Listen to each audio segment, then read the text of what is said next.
Hello guys, అందరికీ welcome to our channel. ఇంకా మనం లేట్ చేయకుండా నెక్స్ట్ ఏడబ్ల్యూఎస్ సర్వీసెస్ స్టార్ట్ చేద్దాం. ఏడబ్ల్యూఎస్లో చాలా సర్వీసెస్ ఉంటాయి, లైక్ EC2, ల్యాండా అండ్ గ్లూ ఎక్సెట్రా. మనం ఇందాక ఫస్ట్ వీడియోలో మాట్లాడుకున్నట్టు సర్వీసెస్ మనం ఇక్కడ నుంచైనా వెతుక్కోవచ్చు, లేదంటే దీని మీద క్లిక్ చేసి ఆల్ సర్వీసెస్ ఇక్కడ మనం చూడవచ్చు. చాలా సర్వీసెస్ ఉంటాయి. సో ఇందులో మనం ఫస్ట్ స్టార్ట్ చేసే సర్వీస్ ఏంటంటే IAM is nothing but like identity access management. ఇది బేసిక్గా ఒక గ్లోబల్ సర్వీస్. ఎట్లా అంటే ఇప్పుడు మనం ఏడబ్ల్యూఎస్కి లాగిన్ కాగానే ఇక్కడ మనం యునైటెడ్ స్టేట్స్ నార్త్ వర్జీనియా ఉంది కదా, కానీ మనం వన్స్ ఎప్పుడైతే ఐఏఎంకి వెళ్తామో అది గ్లోబల్కి మారిపోద్ది, because it is a global service. So మనకి డాష్ బోర్డ్లో చూడొచ్చు ఏమేమి ఉంటాయి. User groups, users, roles, policies. ఇట్లా గ్రూప్స్ అంటే మనం ఒక గ్రూప్లా డివైడ్ చేయడం, యూజర్స్ అంటే ఒక ఇండివిజువల్ యూజర్. సో మనం ఫస్ట్ యూజర్స్తో స్టార్ట్ చేద్దాం. సో బేసిక్గా క్రియేట్ యూజర్ మీద క్లిక్ చేస్తే మనం ఒక యూజర్ నేమ్ ఇవ్వచ్చు. ఇది యూనిక్ ఉండాలి అండ్ ఇది గ్లోబల్ సర్వీస్ కాబట్టి వేరే ఎవరితోనూ మ్యాచ్ కావద్దు ఇట్లాంటి user names. So for example మనం ఇట్లా buddy1 అని ఇచ్చినాం అనుకో, అది ఎవరితో మ్యాచ్ కాలేదు కాబట్టి మనకి వేరే ఇక్కడ కింద ఏం ఎర్రర్స్ రాలేదు. సో మనం ఏం చేస్తాం, దీనికి కన్సోల్ ఇవ్వాలి కాబట్టి ఇది క్లిక్ చేసి, అండ్ దీనికే మనం ఐఏఎం యూజర్ క్రియేట్ చేస్తున్నాం కదా. So I want to create IAM user అని పెడతాం. ఇక్కడ మనకి కన్సోల్ పాస్వర్డ్ అడుగుతుంది. సో ఆటో జనరేటెడ్ పాస్వర్డ్ తీసుకుంటావా, కస్టమైజ్డ్ పాస్వర్డ్ తీసుకుంటాను. నేను కస్టమైజ్డ్ పాస్వర్డ్కి సెలెక్ట్ చేసుకుంటున్నాను ప్రజెంట్.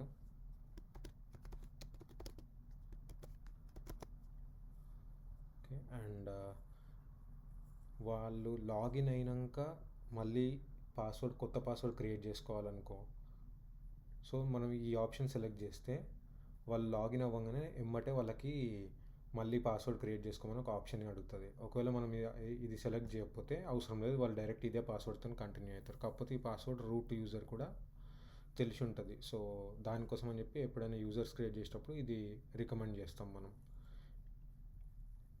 సో నెక్స్ట్, సో ఇక్కడ పర్మిషన్స్ వస్తాయి. మనం ఎట్లా పర్మిషన్స్ యాడ్ చేస్తున్నాం, ఒక గ్రూప్ క్రియేట్ చేసి ఆ గ్రూప్కి పర్మిషన్ పెడతామా, లేకపోతే వేరే దగ్గర నుంచి కాపీ చేస్తామా, లేకపోతే ఇంకెక్కడి నుంచి డైరెక్ట్ అటాచ్ చేస్తామా పాలసీ అనేది మనం ప్రజెంట్ ఇప్పుడు అటాచ్ చేద్దాం. ఏదైనా ఇప్పుడు ఫర్ ఎగ్జాంపుల్ మనం అడ్మినిస్ట్రేటర్ యాక్సెస్ని అటాచ్ చేద్దాం దీనికి. సో ఈ యూజర్కి ఏంటిదంటే ఇప్పుడు కంప్లీట్ ఏడబ్ల్యూఎస్ అకౌంట్ యొక్క ఫుల్ యాక్సెస్ ఉంటుంది అన్నమాట. డన్.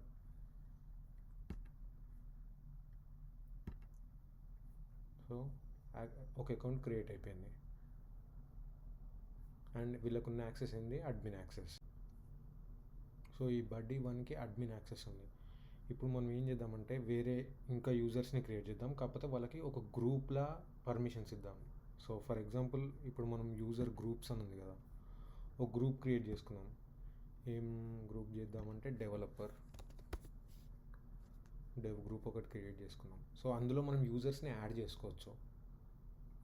సో buddy1ని యాడ్ చేసుకోవచ్చు. అట్లా ఇంకా నువ్వు ఏ యూజర్స్ని క్రియేట్ చేస్తావు వాళ్ళందరినీ డెవ్ అనే గ్రూప్కి యాడ్ చేస్తావు. కాకపోతే వాళ్ళకి ఇచ్చే యాక్సెస్ ఏందనేది మనం ఇక్కడ నుంచి తీసుకొస్తాం అన్నమాట. సో వాళ్ళకి ఏమేమి యాక్సెస్ ఇస్తున్నాం, అలెక్సా యాక్సెస్ ఇచ్చినాం అనుకుందాం.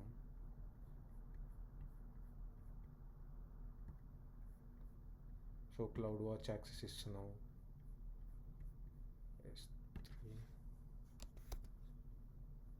సో S3 ఫుల్ యాక్సెస్ ఇస్తున్నాము అట్లా. సో ఇప్పుడు ఈ గ్రూప్ మొత్తానికి మనం సెలెక్ట్ చేసిన యాక్సెస్లన్నీ ఉంటాయి. సో డెవ్ అన్న గ్రూప్ క్రియేట్ అయింది. ఇప్పుడు మనం ఈ గ్రూప్లో ఇంకా యూజర్స్ని యాడ్ చేసుకోవచ్చు. ఫర్ ఎగ్జాంపుల్ ఇప్పుడు మీ ఆర్గనైజేషన్లో కొత్త యూజర్ జాయిన్ అయ్యింది అనుకుందాం.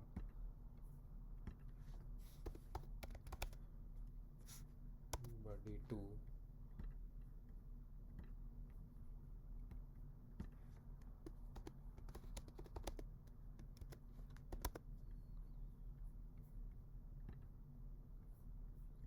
సో మనం ఏం చేస్తాం, యూజర్ గ్రూప్ని యూజ్ చేసుకుంటాం. ఈ గ్రూప్ సెలెక్ట్ చేసుకుని డైరెక్ట్ ఆయన కూడా సేమ్ యాక్సెస్ వస్తాయి.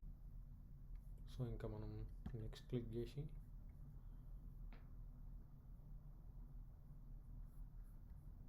Create user. So user create అయిపోయింది. సో ఇక్కడ చూడొచ్చు మనం 2 యూజర్స్ ఉన్నాయి, కాకపోతే వాళ్ళకున్న యాక్సెస్లు డిఫరెంట్. సో ఈ యూజర్ గ్రూప్ మీద క్లిక్ చేసినప్పుడు 2 యూజర్స్ ఆ గ్రూప్కి ఉన్నారు. ఎవరెవరు? బడ్డీ 1, బడ్డీ 2. ఎందుకంటే మనం ఇందాక ఫస్ట్ టైం సెలెక్ట్ చేసుకున్నప్పుడు బడ్డీ 1 కూడా సెలెక్ట్ చేసుకున్నాం యూజర్ గ్రూప్ క్రియేట్ చేసినప్పుడు. సో వీళ్ళకున్న యాక్సెస్ అన్నీ ఎలా డిఫైన్ అయి ఉంటాయి అంటే పాలసీస్ ద్వారా డిఫైన్ అయి ఉంటాయి. సో వీటిని పాలసీస్ అంటారు. మనకి ఇచ్చే యాక్సెస్ అన్నిటినీ పాలసీస్ అంటారు. సో అందరికీ అన్ని యాక్సెస్లు ఇస్తే ఏడబ్ల్యూఎస్ అనేది pay as you go service. So మనము అన్నోన్లీ లైక్ ఇప్పుడు డెవలపర్ అన్నాడు, టెస్టర్ అన్నాడు, ఇంకొందరు ఆడిటింగ్ గ్రూప్ ఉంటారు, ఇంకా డిఫరెంట్ గ్రూప్స్ ఉంటాయి కాబట్టి సో మనం అందరికీ అన్ని యాక్సెస్లు ఇచ్చేయద్దు. వాళ్ళ రోల్కి తగిన యాక్సెస్ మాత్రమే ఇవ్వాలి మనం. సో ఇప్పుడు మనం డెవలపర్కి అన్నెసరిగా టెస్టింగ్కి సంబంధించిన యాక్సెస్ ఇచ్చి వాళ్ళు ఏదో సర్వీసెస్ యూజ్ చేస్తే దానికి కూడా మనం పే చేయాల్సి వస్తుంది. సో దానికోసం అని చెప్పి పాలసీస్ అని డిజైన్ చేశారు. విషయాన్ని పాలసీస్, ఈ పాలసీస్ అన్నీ బేసిక్గా మనకి జేసన్ ఫార్మాట్లో రాసి ఉంటాయి అన్నమాట. సో మనం ఇప్పుడు ఫర్ ఎగ్జాంపుల్ ఇది చూస్తే ఇక్కడ జేసన్ అనే ఆప్షన్ కనిపిస్తుంది కదా, జేసన్ మీద క్లిక్ చేస్తే ఇవి పాలసీ ఇట్లా రాస్తారు జేసన్ ఫార్మాట్లో. వర్షన్ అనేది జస్ట్ ఒక వర్షన్ అండ్ స్టేట్మెంట్ అనేది ఇక్కడ మనం హెడ్డింగ్ లాగా అనుకోవచ్చు. మనం ఇచ్చే ఎఫెక్ట్ ఏంది, ఎలవ్ ఎఫెక్ట్ ఇస్తున్నాం. ఇది బేసిక్గా ఏంది, అమెజాన్ S3 ఫుల్ యాక్సెస్ అంటే ఆల్మోస్ట్ అన్ని యాక్సెస్లు ఉండాలి S3కి సంబంధించినవి. S3కి సంబంధించిన యాక్సెస్ అన్నీ ఉండాలంటే స్టార్. మనం SQL అందరికి వచ్చినట్టయితే సెలెక్ట్ స్టార్ ఫ్రమ్ అంటే స్టార్ అంటే అన్ని అన్నట్టు కదా. సో అట్లా S3కి సంబంధించిన అన్ని యాక్సెస్లు నువ్వు ఎలవ్ చేస్తున్నావు అన్నట్టు. ఈ పాలసీ ఉన్న వాళ్ళకి, అమెజాన్ S3 ఫుల్ యాక్సెస్ అని ఉన్న వాళ్ళకి ఈ పాలసీ అంతా ఎలవ్ చేస్తున్నట్టు. మనం మాన్యువల్గా కూడా పాలసీస్ క్రియేట్ చేసుకోవచ్చు. వాళ్ళు ఇచ్చిన పాలసీసే కాకుండా మనం కూడా పాలసీస్ యూజ్ చేసుకోవచ్చు కావాలంటే. సో ఇక్కడికి వచ్చి మనం క్రియేట్ చేసుకోవచ్చు ఒక పాలసీ. సో ఎట్లా సెలెక్ట్ చేసుకున్నాం, విజువల్గా యూజ్ చేసుకొని సెలెక్ట్ చేసుకుంటావా, లేకపోతే జేసన్ అంటే ఇందాక మనం మాట్లాడుకున్నట్టు ఇట్లా స్టేట్మెంట్స్ అనేవి మల్టిపుల్ స్టేట్మెంట్స్ ఉండొచ్చు. సో ఒక స్టేట్మెంటే అవసరం లేదు, ఇక్కడికి వచ్చి ఇంకో స్టేట్మెంట్ కూడా రాసుకోవచ్చు మనం. అండ్ SID అనేది బేసిక్గా ఒక నేమ్ టైప్గా. సో ప్రతి దానికి స్టేట్మెంట్ అనేది ఒక స్టేట్మెంట్కి ఒక ID లాగా ఒక నేమ్ రాసుకుంటాం అనమాట. సో ఇందాక మనం మాట్లాడుకున్నట్టు ఎఫెక్ట్, యాక్షన్, రిసోర్స్ అంటే ఎక్కడ యూజ్ చేస్తున్నాం అనేది. సో ఇట్లా ఆర్ఎల్స్ మనం ఇది యూజ్ చేసుకొని ఇక్కడ మనం సెలెక్ట్ చేసుకోవచ్చు ఏమి ఇస్తున్నాం, ఏం సర్వీసెస్కి. ఫర్ ఎగ్జాంపుల్ ఇప్పుడు మనం IAM సర్వీస్కి ఇవ్వాలనుకున్నాం. సో అందులో ఏమి ఇస్తావు, లిస్ట్కి వెళ్ళి ఏదైనా సెలెక్ట్ చేసుకోవచ్చు. లేకపోతే ఓన్లీ రీడ్ యాక్సెస్ ఇద్దాం అనుకుంటున్నావా, ఓన్లీ రీడ్కి సంబంధించిన యాక్సెస్ ఇవన్నీ. ఆల్వేస్ రైట్ యాక్సెస్ ఇద్దామంటే రైట్కి సంబంధించినవి. సో ఇట్లా మనం ఒక పాలసీస్ క్రియేట్ చేయొచ్చు అనమాట. సో అట్లా మనం పాలసీస్ క్రియేట్ చేసుకుంటాం. సో నెక్స్ట్ ఇందాక మనం క్రియేట్ చేసుకున్న యూజర్స్ని ఒకసారి లాగిన్ అయ్యి చూడడానికి ట్రై చేద్దాం. కానీ మనకు లాగిన్ కావడానికి ఫస్ట్ మన అకౌంట్ ID ఉండాలి. ఫస్ట్ ఈ అకౌంట్ ID కాపీ చేసుకుందాం. సో నేను వేరే బ్రౌజర్ యూజ్ చేస్తాను, ఇదే సఫారీ బ్రౌజర్ యూజ్ చేస్తే మనం లాగిన్ కాలేము. దెన్ ఈ అకౌంట్ డిలీట్ అయిపోతుంది, ఇది మన రూట్ అకౌంట్. సో మన IAMతో లాగిన్ అవ్వడానికి సైన్ ఇన్ టు కన్సోల్.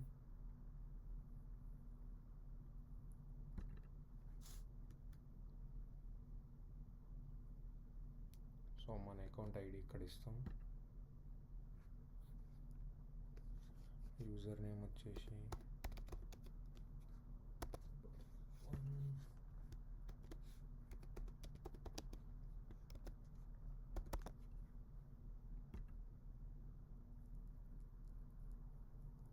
మనం సైన్ ఇన్ అయిపోయినాం.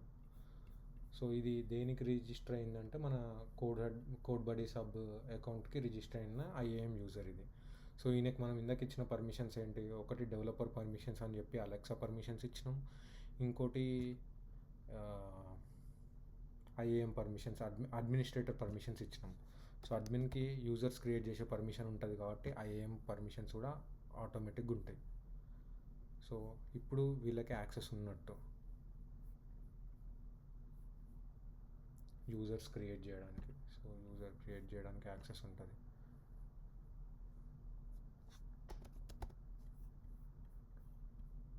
టెస్ట్ అని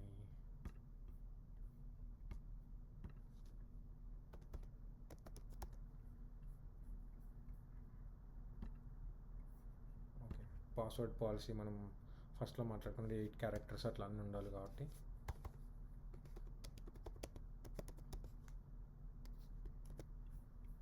ఒక ర్యాండమ్ పాస్వర్డ్. సో ఇట్లా మనం ఒక యూజర్ క్రియేట్ అయిపోతాడు దీనికి. ఎందుకంటే ఇప్పుడు మనకి యాక్సెస్ ఉంది కాబట్టి ఇప్పుడు మనం ఏం చేస్తామంటే యాక్సెస్ డిలీట్ చేస్తాం, అడ్మిన్ యాక్సెస్. ఒకసారి అడ్మిన్ యాక్సెస్ తీసేసి ఒకసారి ట్రై చేద్దాం ఏమొస్తుంది అనేది. సో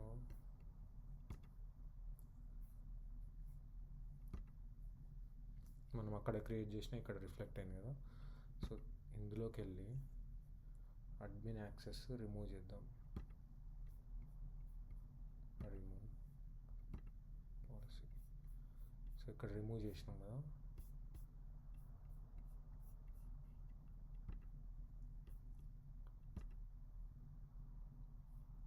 చూసిరా ఇప్పుడు మనం యూజర్స్లో క్రియేట్ యూజర్లో ఉన్నాం కానీ యాక్సెస్ డిలీట్. ఎందుకు అంటే మనం అక్కడ యాక్సెస్ డిలీట్ చేసినాం కాబట్టి, అడ్మిన్ యాక్సెస్ డిలీట్ చేసినాం కాబట్టి ఐఏఎంకి సంబంధించిన యాక్సెస్ వీళ్ళకి లేదు క్రియేట్ చేయడానికి. సో ఇందాక నేను ఒకటి చెప్పడం మర్చిపోయాను. మనం లాగిన్ అవ్వడానికి ఈ ఐడిని యూజ్ చేసుకున్నాం కదా, అట్లే మనకి అలియాస్ అని ఒక కాన్సెప్ట్ ఉంటుంది. సో ఇక్కడ మన డాష్బోర్డ్లో అకౌంట్కి ఈ నెంబర్ ప్రతిసారి గుర్తుపెట్టుకోలేం కాబట్టి మనం అలియాస్, ఈ యూఆర్ఎల్కి మనం అలియాస్ చేసుకోవచ్చు. సో నేనేం చేసుకున్నా కోడ్ బడీస్ హబ్ అని చెప్పి ఒక అలియాస్ చేసుకున్నా. సో అట్లే అది కాకుండా ఇంకా మీరు ఏమైనా పెట్టుకోవచ్చు మీ అకౌంట్కి సంబంధించింది పెట్టుకుంటే. సో మీరు సైన్ ఇన్ అయినప్పుడు మీరు ఈజీగా గుర్తుంటుంది మీకు అకౌంట్ అలియాస్ ద్వారా. సో ఇంకొక యూజర్ని కూడా ఒకసారి లాగిన్ అయ్యి చూద్దాం, బడ్డీ2 అనేదాన్ని. ఎందుకంటే మనం బడ్డీ1కి డైరెక్ట్ పాస్వర్డ్ చేంజ్ చేసే ఆప్షన్ ఇవ్వలేదు. సో సెకండ్ క్రియేట్ చేసిన ఐడికి మాత్రం మనం పాస్వర్డ్ వాళ్ళు లాగిన్ అయినాక చేంజ్ చేసుకునే ఆప్షన్ ఇచ్చినాం. సో ఇక్కడికి వచ్చి సైన్ అవుట్. సో మనం అలియాస్ అలా ట్రై చేద్దాం ఒకసారి. మనం క్రియేట్ చేసుకున్న అలియాస్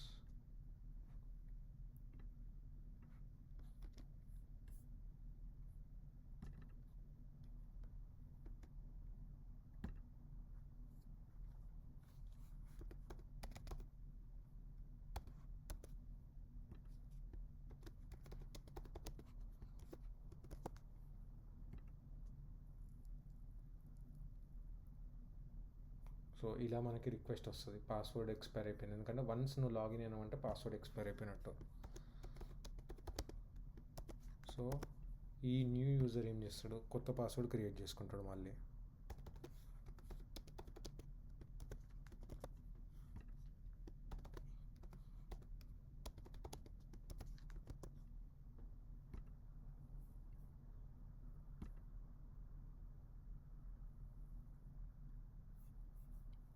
దట్స్ ఇట్, సేమ్.